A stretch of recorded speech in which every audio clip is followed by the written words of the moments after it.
Welcome back to episode 8 of Sailing to the Baltic Sea.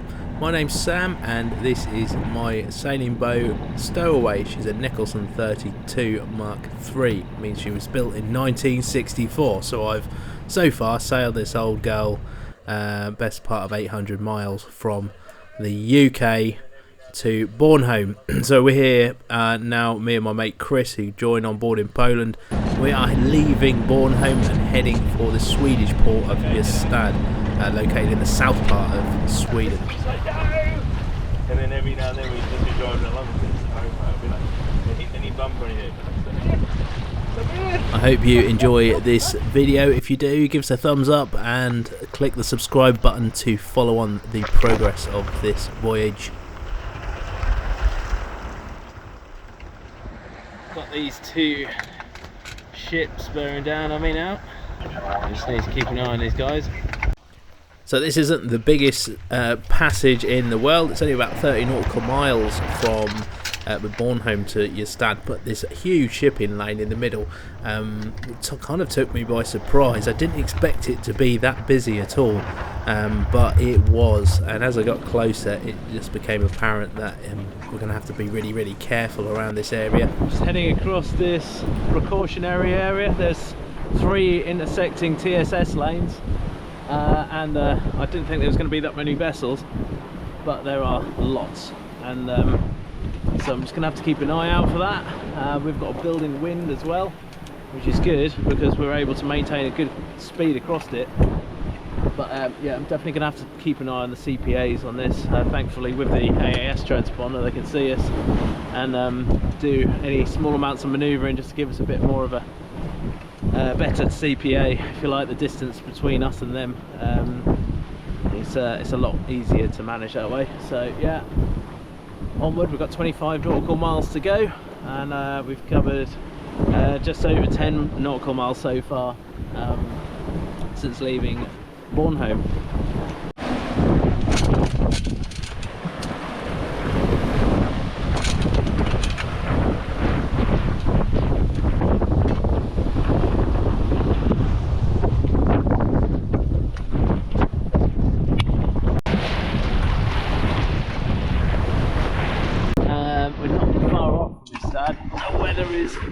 Picking up all the time. I haven't taken my Danish flag down yet. I'm not going up on deck yet. Absolutely no chance. So yeah, lots of wind shifts today. There's been wind shifts going on all the way across here, so having to keep an eye out for the course, for steering, because we are using the wind pilot.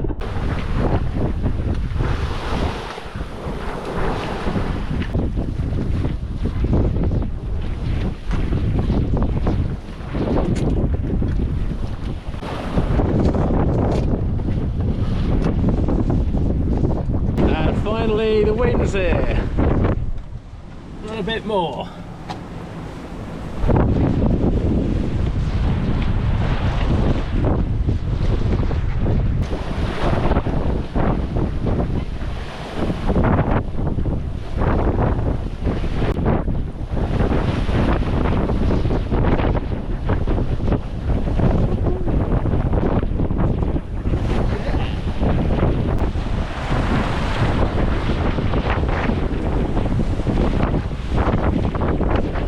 So we were having gusts up to 27 knots by this point, and moving like a train. Didn't have any reefs in, couldn't be bothered. But yeah, we were just, as on the approach to the port, getting quite a lot of large ferries coming in and out. These fast cats between Sweden and Bornholm were, yeah, I mean, they were rapids. They just sort of 1 minute they're on the horizon, the next minute they're there. Killing some speed, just giving way to some of these ferries. That one came out, that one came out, and then we had a high-speed ferry just come out there. All the joys. So we're past the channel for the ferries now. That was a bit of a close moment. One high-speed catamaran and then 2 speed ferries coming out. It's a bit much, especially when we were like literally on the channel. Now we're clear of it and heading in towards the marina, which is just ahead of us. So on the approach to the marina, we decided not to start getting any of the fenders out and working the deck, because there was still quite a lot of swell. It was only once inside the breakwater that we started preparing the boat for coming into a berth. The wind was sort of behind us as we're coming down into the marina, and so I needed somewhere to turn round, and there wasn't a great amount of space initially, but down the far end it seemed to be opening up a little bit. So we went down the far end, made a turning circle to get stowaway into wind, so we could come back up and have a bit more sort of control. If you've got the wind from astern, you tend to just go, bucketing into berths at like heck of a rate of knots. So it's easier to control if she's up into wind. So we found a free berth, and I'm just giving Chris some instructions to run the lines around the bow. Unfortunately, the berth that we picked was actually occupied. Unknowingly to us, there was no indication of that in the berth. We just suddenly got told to get clear of it.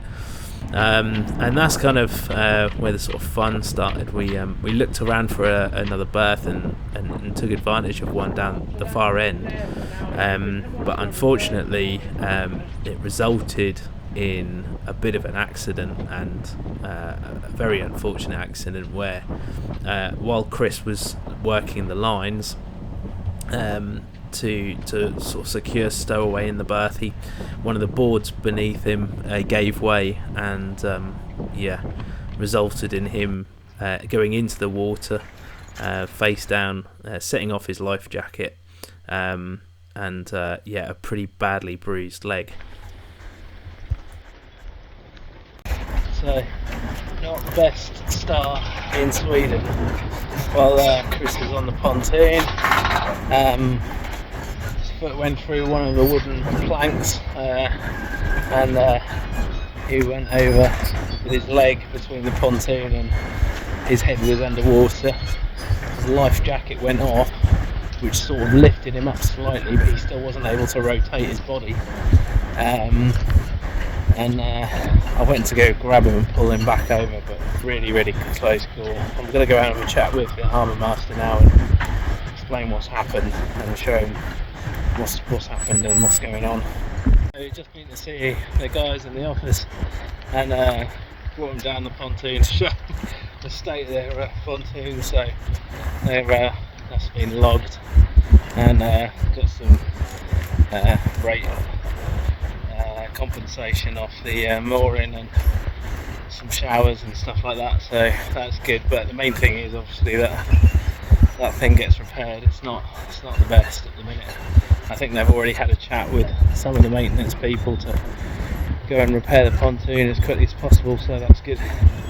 And so Chris has got a cold compress on his leg at the minute with a bandage around it, so we'll just leave that on for a bit. Hopefully everything gets sorted out, but very kindly they offered a lift up to the hospital if we need it, but Chris thinks that he should be okay, so hopefully it's just a bruise. But I think, in my honest opinion, he was very, very lucky not to break a leg or take on any water and all this business. So, but anyway, that's that. Some lessons learnt, I think, from that, where give the pontoon a good look before you even approach it, and be careful more than anything the way you walk on some pontoons, because I think we all do it. We all turn up to these harbours and marinas and we just take for granted that everything's well maintained, but sometimes it isn't, and accidents will happen. So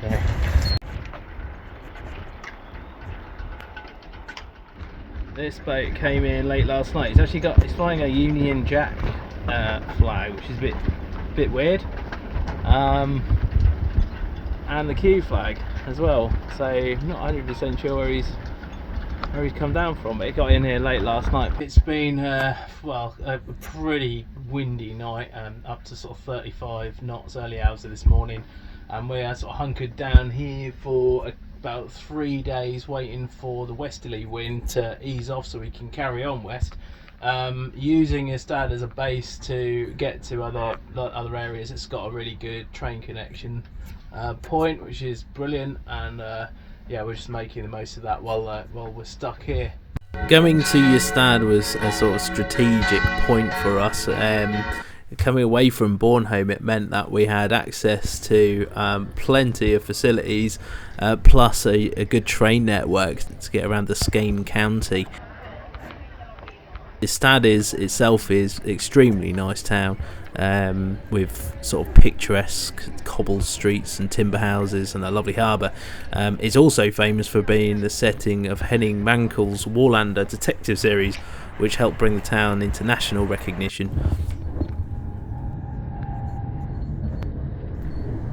An hour's train journey away from Ystad is Malmo, Sweden's third largest city. There's plenty of modern architecture, it's very multicultural, you can Google the rest. What I was impressed with about Malmo was just how much effort there is made towards their green spaces. Looks like some sort This of King's Park, I think it is, was huge, really, really well kept.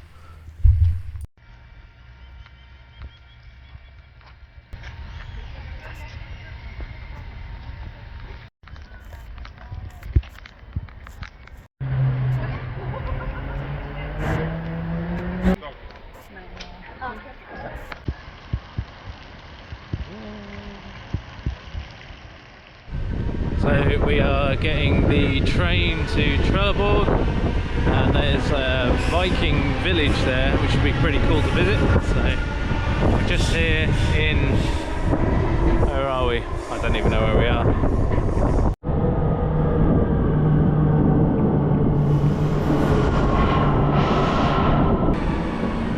So a quick 20-minute train journey to the south from Malmo is Trelleborg. Trelleborg is located in the southernmost part of the county and has a very big port, providing links to Germany, Poland and Lithuania.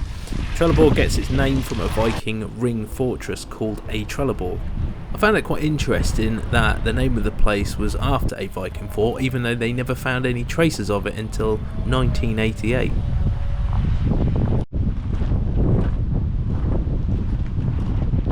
So we are at a Viking village in Trelleborg.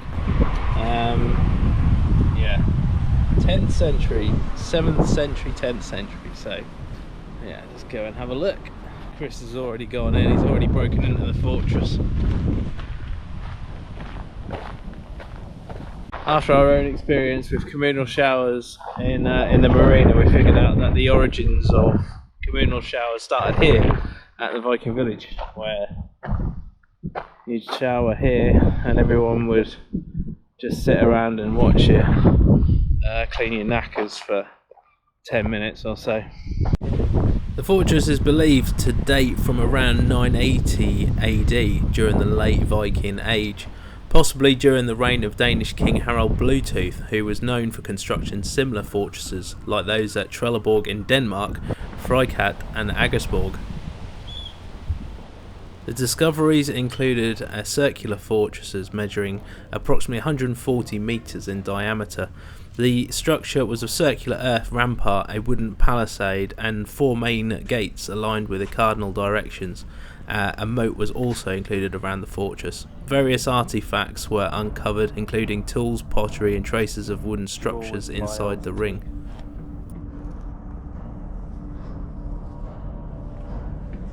These are the foundations of the Viking buildings that they located after knocking down the 18th century commercial building. Yeah, that's cool. So feel free to come inside, look around, let me know if you have any questions. Yeah, definitely, thank you. So alongside the visitor centre was this reconstruction of a Viking longhouse. It was the main type of residential building used by the Norse people during the Viking Age, between 800 and 1066 AD. These long narrow structures served as homes, workshops, meeting places and often sheltered livestock during the winter. This is probably a more scaled down version of the Viking longhouse, but typically a single longhouse could house anywhere between 20 and 50 people, including extended families, workers and slaves.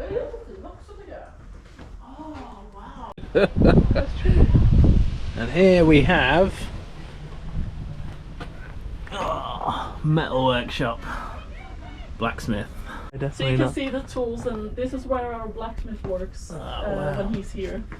Wow, it's a lot tidier than my garage at home. You're right. It's very small.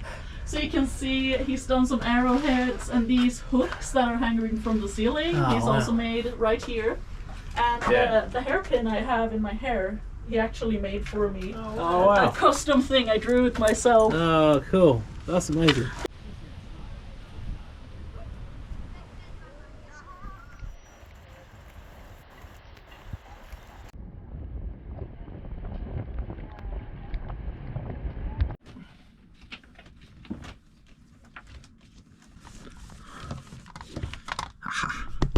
So today we are going to Copenhagen.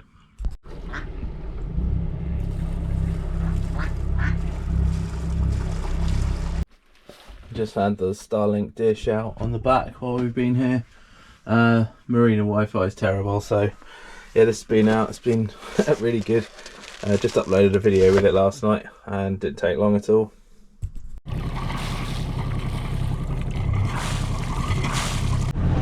So finally the wind from the west had dropped enough for us to make a move to the west. The wind direction now being sort of a more southerly direction. It's probably still a little bit from the west, so it was going to be interesting to see how we made attack along the coast.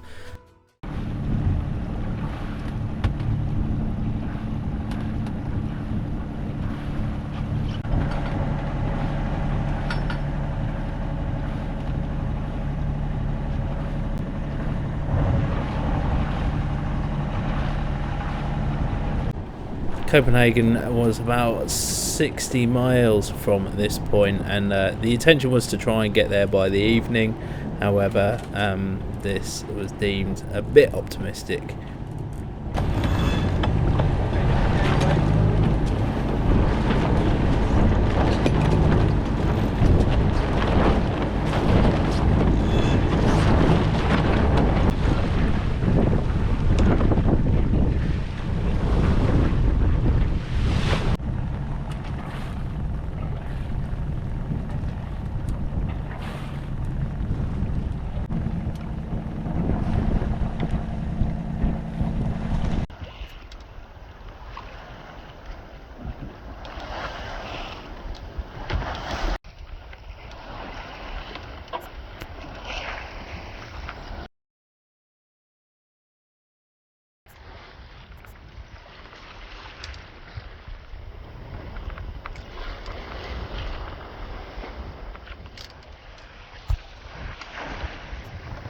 Got a boat called Peter Pan up in front, TT line, just coming into Trelleborg.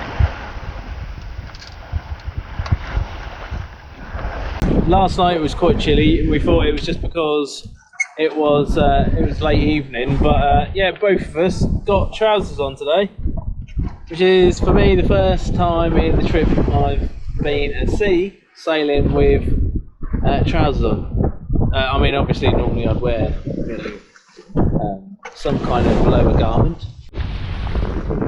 Just past the southern point of Sweden. We're heading sort of westbound now. Quite light conditions. The wave height from yesterday and the day before still quite high. Finally got buzz on the helm, which is good. Chris has assumed the position. Coming up to Trelleborg. Just rounding this cardinal just up ahead, and we're kind of on the limits of Nicholson's ability to make any real way, but yeah, we're sort of 15 knots to windward, but some of that we're actually making ourselves. A bit more wind further offshore, but we still have to just come in anyway, which is just there's no point in going so far offshore just to get wind, and then we've got to make like 5 nautical miles to come back in again. So yeah, if I was on a longer trip I might consider it, but this is 20 miles down the coast to the canal. There's like a small canal, I think it's the Falsterbro Canal. We're going to carry on there. That's about 14 nautical miles away now. which should bring us in around about 3:30. Quite a decent amount of swell. Where we're approaching the Falsterbro Canal, which is just over here. A lot of weed around here. Lots of seagrass.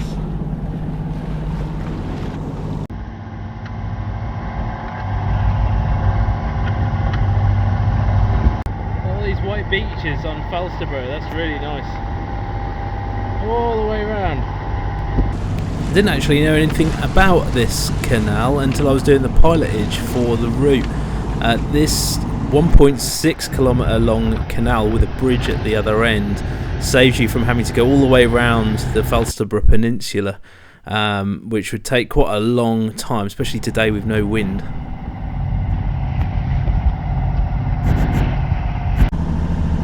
So I called the bridge control up a little while ago. They said that it's opening up at 6, and yeah, very laid back as normal.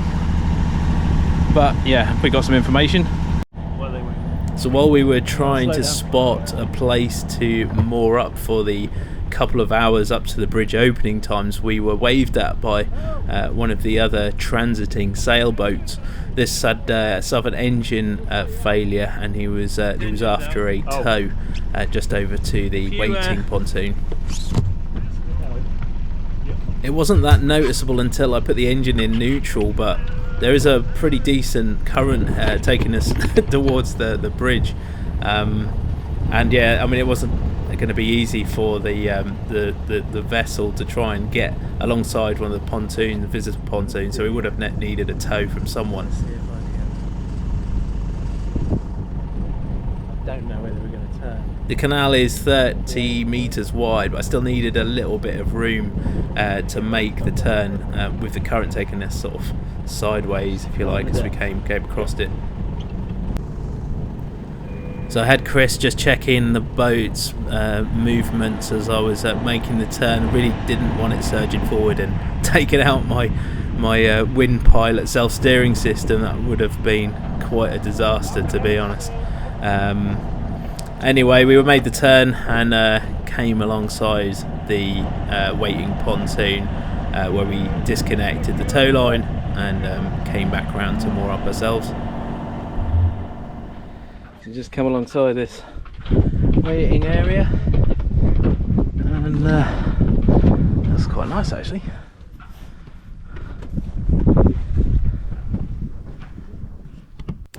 A couple of hours later, we were given notice from the control tower that they were about to open the bridge and start letting boats through, so we released the lines and made for the transit.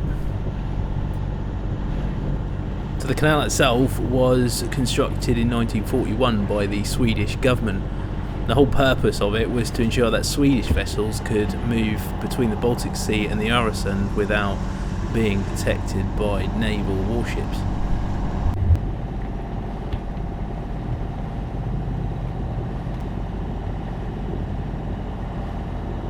We basically saved ourselves, I mean, this has taken us the same amount of time as if we had gone all the way around Falsterbro, but we've had obviously a massive stretch of distance taken away from that, and obviously fuel, being quite a light-winded day today. Approaching the Oresund Bridge, it's just ahead of us, still about 6 miles away. This area is full of seagrass. It's just big clumps of it. I was just trying to avoid it because if this stuff gets sucked into the engine, water intake, I'll be having to stop to fish it all out.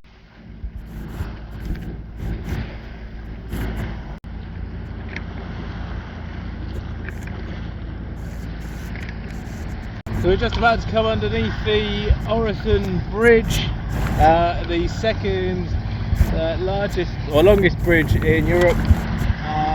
It's 8 kilometers long, and we're sort of like passing more to the east side of it, but it's absolutely massive. At the Danish end, there's an artificial island where the bridge goes down into the island, and then it becomes like an underwater tunnel before it sort of carries on for another, I think it's like 4 kilometres. Also carries trains on it as well, so yeah, it's a combined road and rail bridge.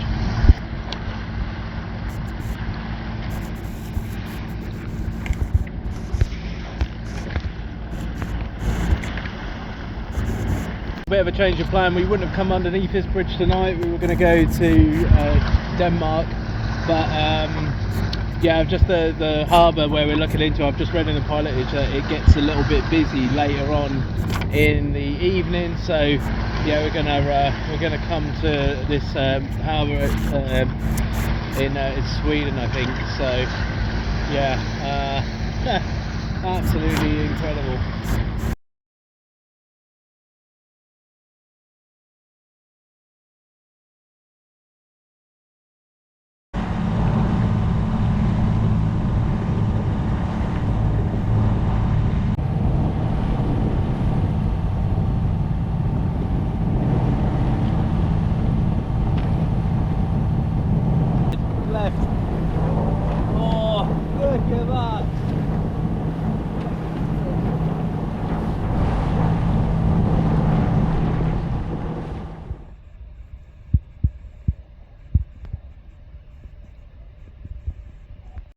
So just next to the shower block. We came into this marina last night after coming out of the Falsterbro Canal. Came underneath the bridge. It was pretty amazing, and yeah, it's a lovely marina. I think the weather's just changed as well, which is nice. It feels a lot more fairer anyway. Even though it did kick up last night quite a bit, we came in sort of quite late, about 8:30, and made for a berth at first, which was really quite shallow, so had to come out of there and find somewhere else. But yeah, it took us a while to get out. We got stuck. Yeah, but this marina is absolutely huge. But later on today we are going to be heading over to Copenhagen, which is about 2.5 hours away. There are lots of mink here. I've just seen one just down there somewhere. Don't know if you can see him.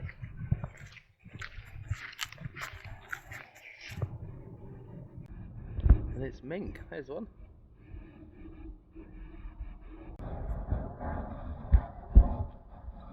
And don't leave your hatches open, because these little critters will get in there and get into your food stash. They look cute, but they're pretty vicious.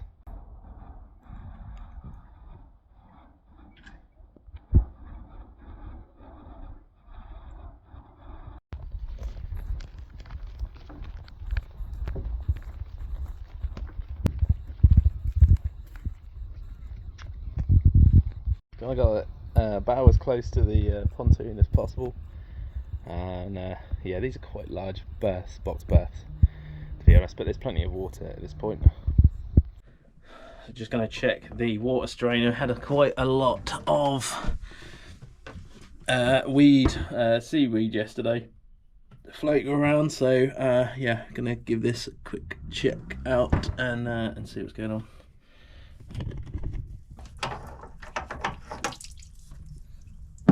That's what I'm talking about. Look at that. Loaded. Wow. I'm surprised any water got through that.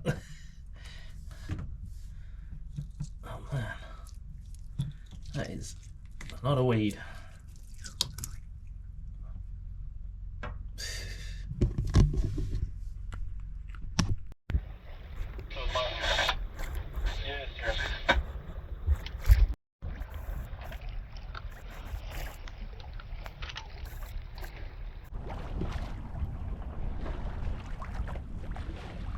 Beautiful day today. Not much wind, but we're still doing 3.5 knots. We haven't got that far to go, so why waste the fuel? We've got Malmo over here. That's where we've come from. And that's where we're going.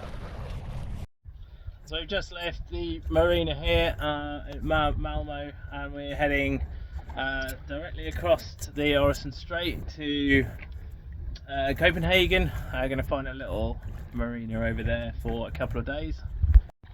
So last night it got wind picked up quite a bit in the marina. I heard sort of like the rigging banging and everything. It must have been about sort of 12 o'clock at night, and no forecast for it whatsoever. But they do say that there's you get a lot of like sort of localized weather in this strait. So yeah, I heard it. I was like, no, that can't be right at all. So yeah, if you're coming through here, like you can get some sort of localized weather, not forecast. That's the Danish flag back up again. Lovely winds now. They've just increased a little bit to give us a little bit of a lift over towards Copenhagen. And Chris is on the helm. Chris is on the helm. Battling the conditions. Battling the conditions. It's all going well. Let's go at the bow. Go at the front of the boat.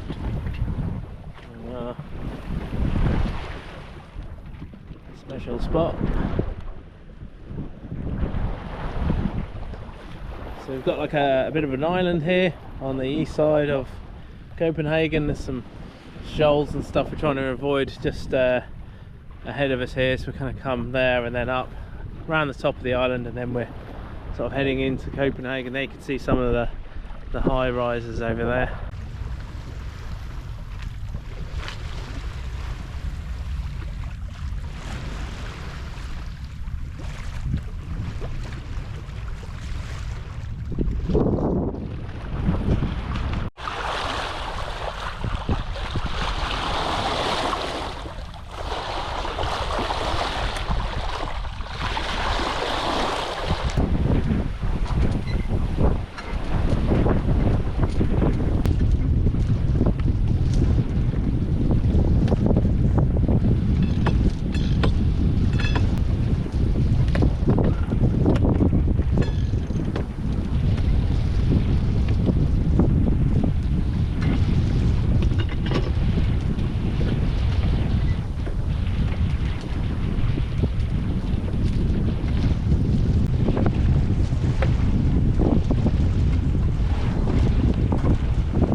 So it's coming into the marina area, Copenhagen.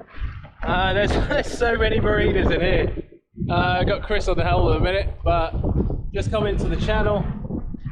You've got like a Danish Royal, I think it's somewhere along here, it's like a Danish Royal harbour.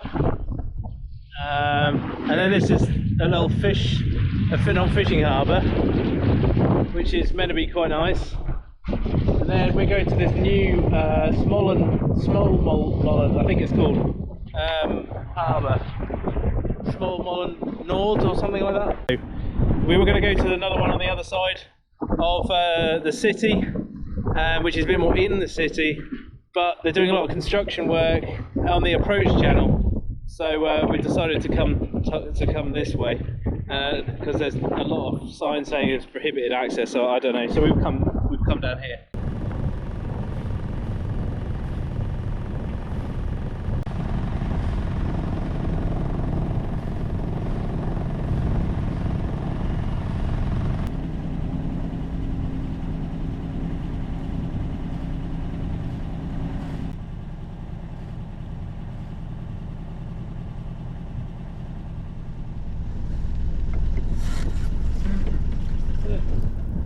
So here I finally was. We'd made it to Copenhagen.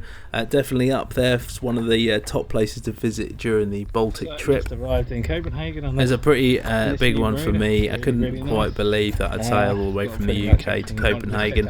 Yeah, and so like the first night we went out and had a bit of an ease up. Not extra. So there we go. Copenhagen, which means Merchant's Harbour, is known for its blend of old world charm and modern Scandinavian design, walkable neighbourhoods and strong focus on sustainability. Copenhagen aims to be the world's first carbon neutral capital by 2030. Some efforts include extensive bike infrastructure. 60% of locals commute by bike daily around Copenhagen.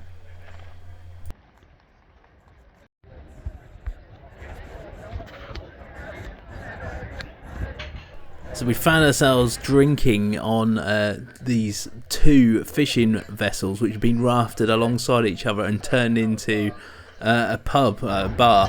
One boat had the bar on, and the other one sort of had sort of the main sort of seating area. I'm not sure if it was just used for this or whether these were still in use for another purpose, but yeah, if it weren't, it made good use of something that it probably would have made or decommissioned. Just raft them up and turn them into a bar. Why not? How we get out of the bar. So the walking and drinking pursued into the later hours of the evening. There's a pretty good vibe in Copenhagen. Plenty of people out, and we had to try and get back to the marina, which was a bit of a challenge because we got on the wrong train and I got a fine for not having a ticket. And then Chris tried to drive a train.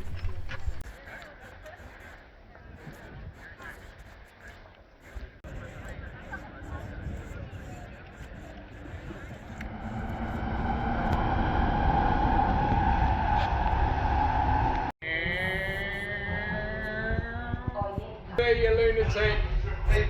What are you doing? You driving the train? You madman!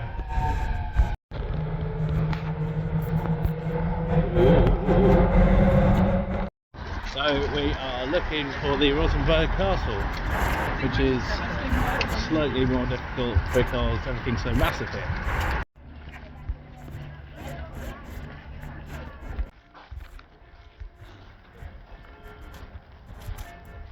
Just went into the ticket office and there's like slotted times for viewing.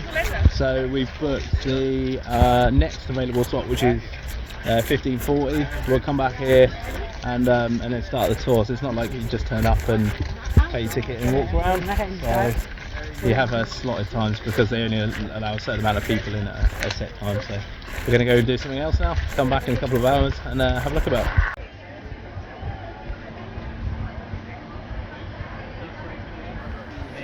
Quite easy to kill a few hours in Copenhagen walking around, but finally we were heading over to Rosenborg Castle for our tour.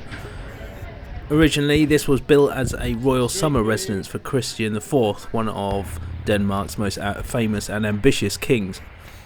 The castle was used by Danish monarchs until about 1710, after which it became a museum.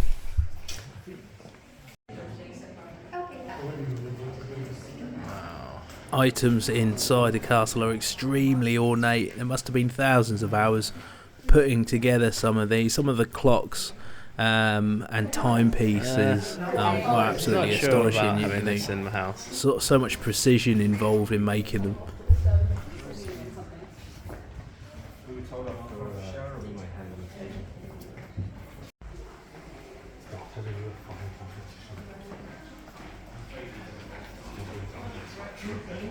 What's this then, mate? It's the royal shipwreck. Oh, is it? Oh, that is royal. Whew. I bet that doesn't need a service every year. This is where the action took place. You found the gold, mate? Do you think? I think all this came from the market we were at earlier. Ah, the flea market. Wow.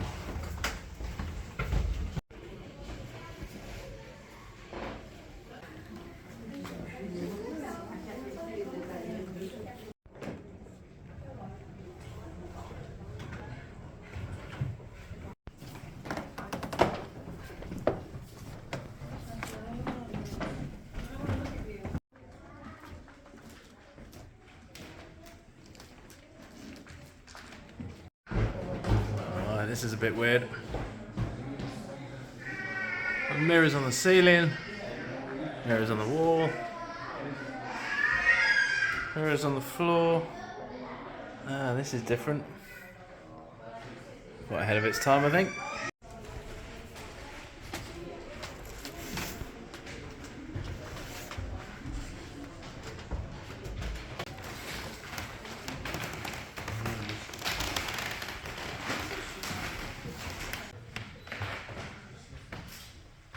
Shadow pictures.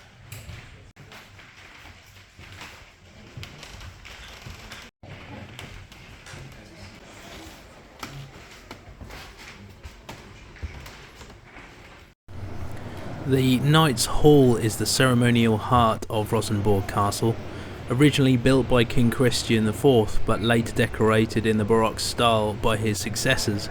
The room features ornate ceilings, tapestries and a series of royal portraits showing Denmark's monarchs through the centuries. During coronations, the 3 silver lions are placed either side of the King and Queen's thrones to guard the monarch, a tradition that continues symbolically to this day.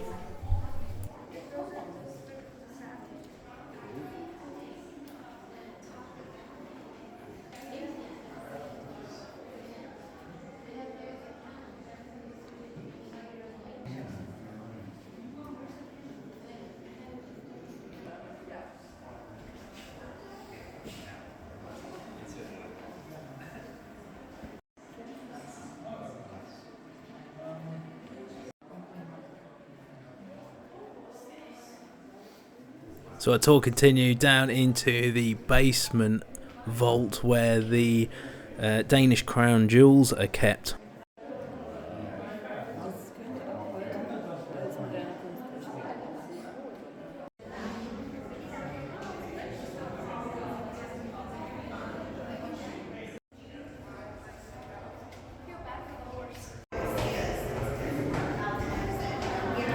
Pretty big door on this one. The Danish crown jewels consist of 4 sets of jewellery designed to be worn together: tiaras, necklaces, earrings, brooches and bracelets, plus the crown regalia. They are the only crown jewels in the world still used by a reigning monarch, currently by Queen Margaret II, but only for state occasions like New Year's, receptions and royal weddings. There are 4 main jewellery sets. The emerald set created in 1840, the ruby set created in 1805 and originally owned by Desiree Clary, Napoleon's former fiancée, the sapphire set and the rose-cut diamond set. So these rose-cut diamond sets were completely made of diamonds only. Three days didn't seem nearly enough to explore Copenhagen. There's so much to do around here. The last afternoon we just spent chilling out next to the harbour and obviously had to make the complimentary visit to the Little Mermaid. So Chris is departing this morning. We've had a good couple of days in Copenhagen. Lots of walking around. I think we did something like 30,000 steps yesterday. I was pretty knackered yesterday evening. But yeah, this morning he is heading off back to Poland and I will be flying solo again. Intention is to head south and go into like the Danish islands, which will be really interesting. Hoping to get an anchor tonight, anchor berth tonight, which should be nice. Oh, and there's a kettle. Christopher is leaving the boat. He's had enough. Small space. Oh no, it's back to Poland and onward to other adventures for Chris, and I am going to be heading off in a little while, making my way south. So that was it for Chris. He is on his jolly way, an aspiring skipper as I've mentioned, and he's looking for a boat. So if anyone wants to sell, give me a bell. Thanks for watching this episode. I hope you enjoyed it. Join me in the next one where we head down to the islands in the south of Denmark and get a bit off the beaten track. Take care and see you all soon.